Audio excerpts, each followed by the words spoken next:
பிரியமானவர்களே, இன்றைய மன்னா ஆதியாகமம் 34 எங்களோடைய வாசம் பண்ணுங்கள், தேசம் உங்கள் முன்பாக இருக்கிறது, இதிலே குடியிருந்து வியாபாரம் பண்ணி பொருள் சம்பாதித்து அதை கையாண்டு கொண்டிருங்கள் என்றான். யாக்கோபுக்கு 12 குமாரர்கள் இருந்தார்கள். ஒரே ஒரு பெண், அவளுக்கு பெயர் தீனாள். அந்த தீனாள் செய்த ஒரு தவறான காரியம், தேசத்தை சுற்றி பார்க்கும்படி புறப்பட்டு போனாள் தனிமையிலே.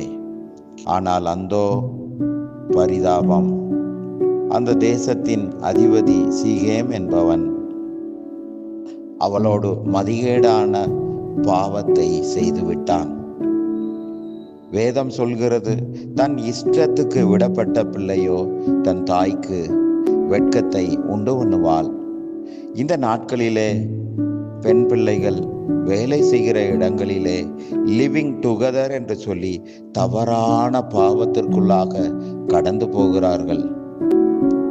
மாறாக பெற்றோர்கள் ஆண்களாயிருந்தாலும் பெண்களாயிருந்தாலும் சிறு பிராயம் முதலே தனி ஜெபம் பண்ணுவதற்கு அதிகமாய் உற்சாகப்படுத்தினால் தவறான இடத்திற்கு கடந்து போகாதபடி தேவனாய் கர்த்தர் பாதுகாப்பார். ஏற்ற நேரத்தில் ஏற்ற துணையை கொடுத்து குடும்பங்களை கட்டுவார். நம்முடைய குடும்பங்களும் சமாதானமாய் இருக்க முடியும். அப்படியே நம்முடைய குடும்பங்களை கர்த்தர் ஆசீர்வதித்து காப்பாராக. ஆமேன். அல்லேலூயா.